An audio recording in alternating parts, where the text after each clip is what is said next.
Vous êtes nombreux à nous suivre de partout dans le monde, mesdames, messieurs, fidèles téléspectateurs. Bienvenue dans votre site d'information, de traitement des sujets d'actualité Congo-France. La question est sur toutes les lèvres. Pourquoi jusque-là, entre la majorité et l'opposition, il n'y a pas toujours de consensus autour de cette fameuse machine à voter proposée par la Commission électorale nationale et indépendante? Et au-delà de ça, d'après les bruits, d'après les rumeurs, nous apprenons que Félix Tshisekedi est approché par le pouvoir pour une proposition pour la primature afin de prolonger la transition et organiser de très bonnes conditions pour l'organisation des élections. Yango Congo-France na équipe mobimba tokiti awa na commune na bumu pona koluka koyeba avis ya population. Bango ne ba votaka, bango ne ba pesa ba vona bango. Comme c'est prévu le 23 décembre de cette année, qu'il y aura élection, tu as kozoma makanisi na bango nini bango bakanisi pour la machine à voter. Est-ce que bango ba machine à voter? Quelles sont les conséquences ceux qui machine à voter na eza utilisé té ndenge koné na lobby ceux qui machine à voter au salé en tout cas élection aux ala en 2018 a été. Et au-delà de ça, on a annoncé en introduction en Aïe Félix Tshisekedi, si jamais ces derniers ou encore l'un des ténors de l'opposition Bandimi offre bien proposition à primature qu'aucune une élection en 2020. Est-ce que Baimboka Bakondima ko en 2020 pour une élection présidentielle aux élections attendues? Eh bien voilà pourquoi Bisso Congo France Tokiti a commune à Bumbu et si une population ils ont tellement mobilisé pour nous regrouper ça maïl n'a pas mécanisme bango au regard il y a actualité. Je pense que les détails, les commentaires, nyonso baroloba besoin d'ango siko. Tolanda, merci. Est-ce que vous s'est présenté na Baïba sur Rolanda à travers le monde? Mon nom c'est les frères Aristote qui sont intimes. Frère Aristote qui sont intimes. Bon ça va. Mutuna na biso ezali toeba soki ozana idée ya machine à voter oyo bazo proposer biso pour l'élection le 23 décembre prochain. J'ai l'idée attaquer l'intellectuel. Attaquer l'intellectuel, c'est-à-dire quoi? Machine à voter en haut ba proposer biso pour na yo ozo accepter en pour na vote bien pour. Ah, pour mon avis, j'accepte. Tu acceptes. Oui. Pourquoi tu acceptes? J'accepte pour l'idée d'un pays, pour l'avancement. Pour l'avancement du pays. Et à condition que si ma machine à voter, on a pouvoir résoudre ça, ma tricherie, opposition, la machine à voter, on a utiliser. Mais pouvoir dire obligatoirement, il faut utiliser machine à voter, on a pour que tout ça l'élection obligatoirement le 23 décembre. Ce qui, d'après Céline Lobby, ce qui, tout ça les machines à voter, on a été élection pour le 23 décembre. Pour l'air à vie, moi je suis d'accord. Pour ne pas pour nos amants me souhaiter la salle d'accord on a vie d'accord on a vie à machine à voter. D'accord. Merci beaucoup. Nous on a besoin de tebisa kibino que tozo kakoye ba avis à population à tozo na commune ya bien entendu en rapport avec la machine à voter au Sénézo proposé pour l'élection prochaine le 23 décembre mais aussi pour moi nous mambilinga tozo kana mato na biso que pouvoir en place ces autres benda bandeko ya vraie opposition tozo mona UNC MLC et UDPS et misusu pour nous proposer en primature pour que l'élection qui est prévue dans le mois de décembre ils allaient prolonger en 2020 afin d'organiser des conditions soient adéquates pour que Marmion soit les apaisé. Tout le monde s'est présenté comme on a. Oui, merci Ngai, ce monsieur Dadi. Naza juste na Bumbu, direction association Avenue Loya. Merci beaucoup Ndeko Dadi. Est-ce que vous machine à voter ou c'est nous proposé pour l'élection? Bon, apparemment, na bien voté mais nazoyo ka ndenge tozomo tolola na information ndenge Seigneur proposé biso machine à voter. Pour na bozali pour ou bien bozali contre machine à voter wana? Non, pour moi vraiment naza contre. Pourquoi? Oui, naza contre parce que le président a signé à publier qui calendrier.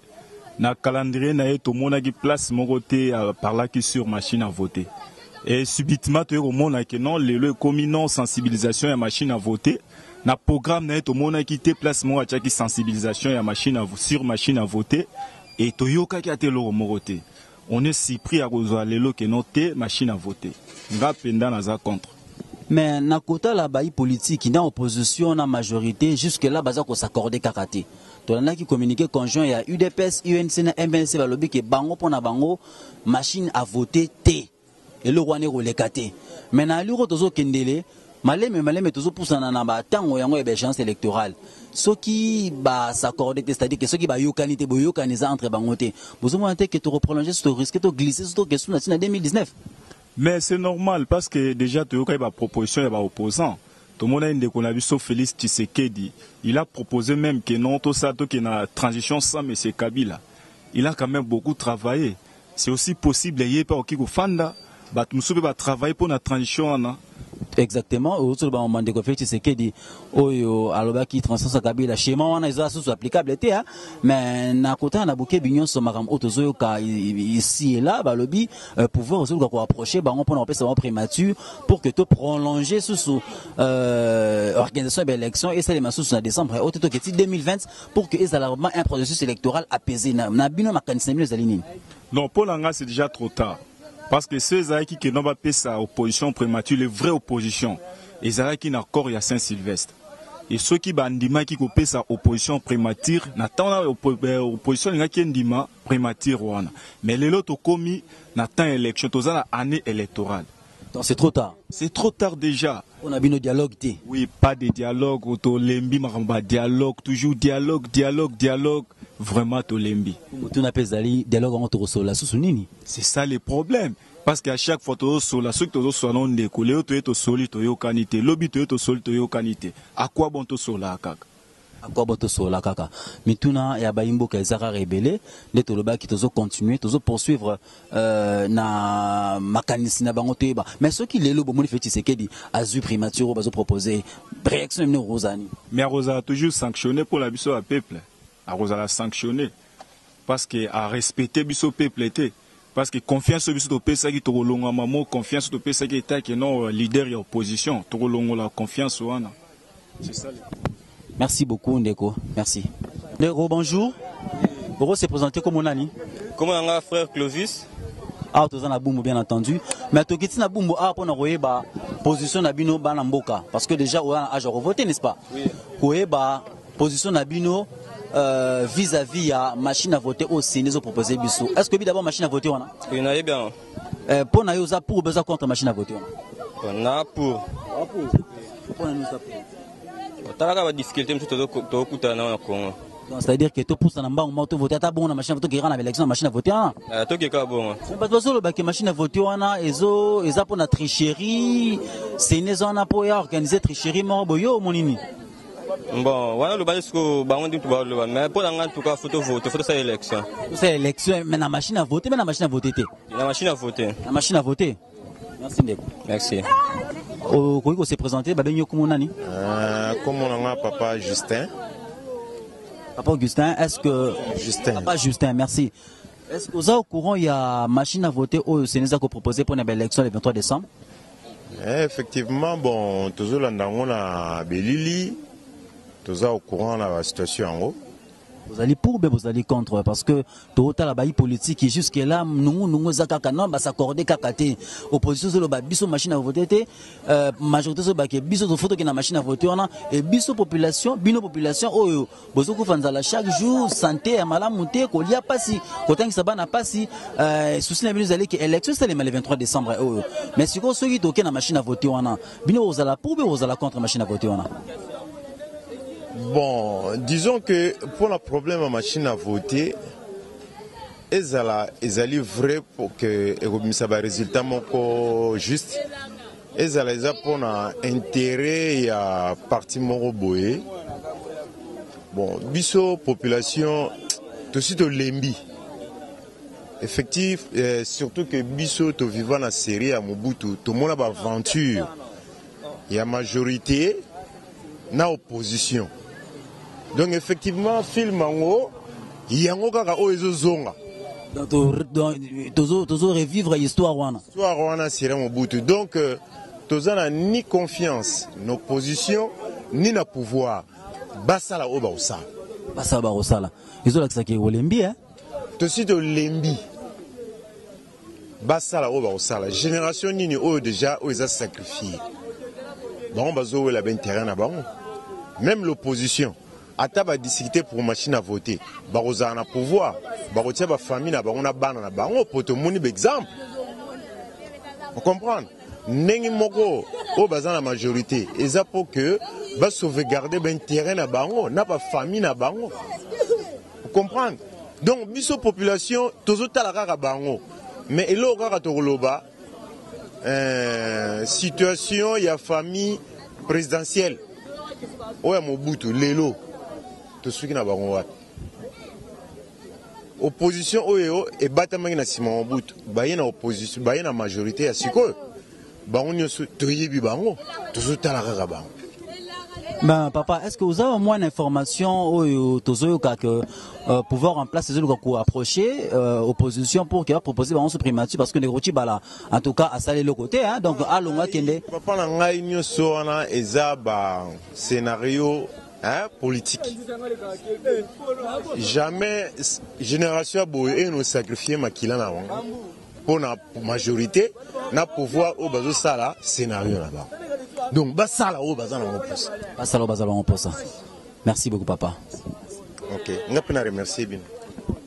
Beaucoup baimbo kamine so Rolanda biso biskan so bozali bomoni que tozali ko tambola pona ko kozwa avis ya population ya bana bumbu c'est vrai bato ba bumbu bana bumbu lo baraka to sala micro baladeur to kitaka na bumbu te et bien to kitina bumbu a pona koyeba ni kanisi na bango nini na o Italie organisation et élection le 23 décembre prochain et bien mituna mso daga mi balé ko koyeba position na bango au regard ya machine à voter oyo sinisa ko proposer biso pona ba élection à venir et puis que le koyeba au Italie les kanisi na bango en rapport avec autozoyo ka proposition il y a pouvoir na opposition européenne c'est vraiment prématuré pour que tu banete ko prolonger les sous transition oyo pour organiser l'élection na ba condition ya malamu mais ya kokamu ezali abandeko nanga oboza ko ndanga bisike biso bozali et que population ya bumbu azali moins informée vis-à-vis ya ozole kana na mboka pour la plupart na bango ba vie bazo repesa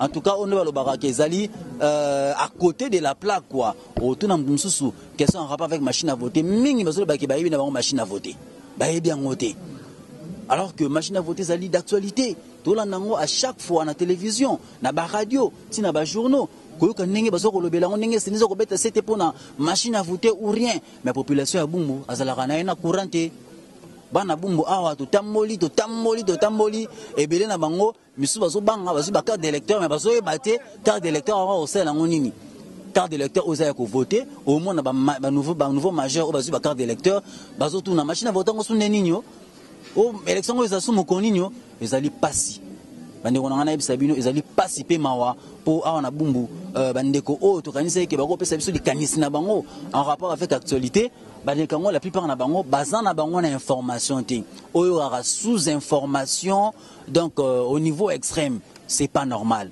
Les 21e siècle en principe dans la capitale comme nous y sommes là, la population doit nécessairement être au courant de toutes les informations en rapport avec sa survie parce que awa etali mamamboka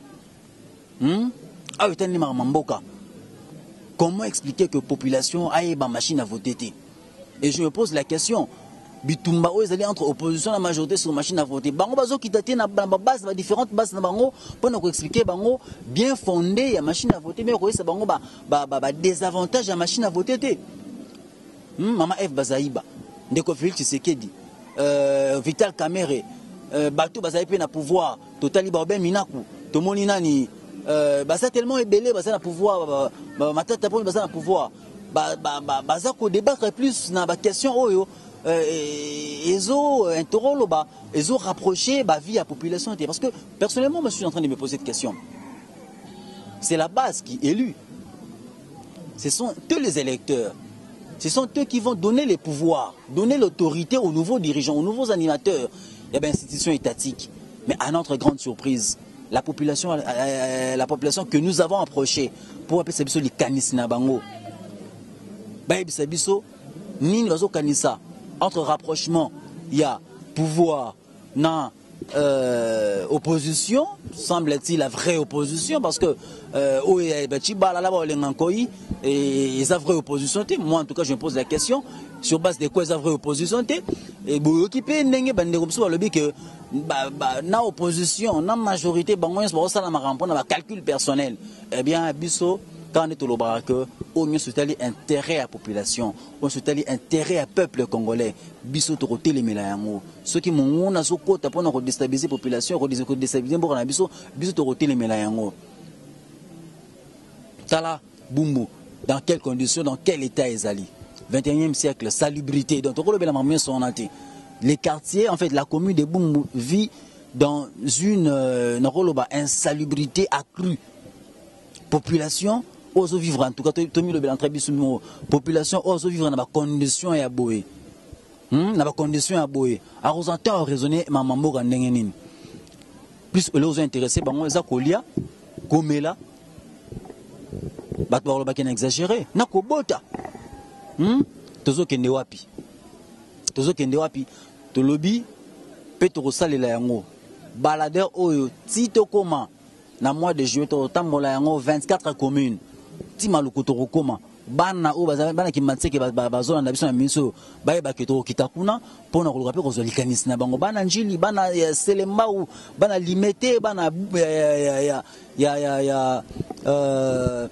kalamu ba commune nyonso micro baladeur o ekotambola pona kozwa avis à population sur machine à voter et sur les calculs politiques et les politiciens bozo ba sous population te miso za refungwama tozolandela bino malembe pe na bokebi nyonso parce que quand il y a population, par il y a population dans Marambo, à vrai dit, tout le monde a un côté. Tant on peut discuter entre Abino et Abino sur machine à voter, on peut discuter sur calcul politique personnel. En tout cas, on se demande où est la part de la population, où est la part du peuple. Le peuple n'attend que les élections. Ce que nous attendons, c'est les élections pour élire des nouveaux animateurs devant organiser très bien ces pays et permettre à ce que les pays puissent avancer. Parce que il faut les reconnaître que nous vivons dans des conditions moroses. Hein, nous vivons dans des conditions donc difficiles. Donc ceux qui tout le monde a beaucoup évolué, plus que la population peut azala éveillé, azala vraiment informé sur bien fondé. Il y a union d'acteurs politiques qui ont proposé bango. Madame, messieurs, vous étiez nombreux à nous suivre de partout dans le monde. Nous vous disons sincèrement merci pour l'attention qu'ont bien soutenue et pour la considération placée dans cette équipe de Kinshasa, l'équipe chargée des informations politiques à M. Didi Dipumba pour sa confiance sans cesse renouvelée. Nous lui disons sincèrement merci et vous remercions tous au Bozaki qu'on a vu sur Nanzela, smartphone Nabino, Nanzela, il y a Nabino. En tout cas, merci beaucoup. Cédric Mouna qui derrière la caméra, na Chris Mukendi qui pour le montage, na Batunion Oyo accompagné biso pour la réalisation et émission Oyo. Merci une fois de plus la population à Bumbu, bana Bumbu l'exai combien est-ce que vous qui déterminer atasoki mingi baleki na caméra te pour na koloba mais to sentir que opposition, to sentir que Monsieur Bazali pour Monsieur Bazali peut contre machine à voter, mais nous on se pose la question, si nous allons avec cette machine à voter, qu'est-ce qui va s'en suivre? Parce que, en tout cas, Bangui, hein? Donc, tout ça, mingi, parce que déjà, Corée du Sud, et si quand il y a machine à voter, ils allaient fabriquer, betaki, le laka pour la musabiso, imbo, que bokeba, et l'eau qu'on a utilisé, ils allaient sujet à conflit. Alors, madame, messieurs, fidèles téléspectateurs, vous qui étiez là, nombreux pour nous suivre, nous vous remercions une fois encore de plus et vous demandons de rester scotchés et branchés à l'unique site d'information d'actualité politique. J'ai cité Congo France. Merci et à la prochaine.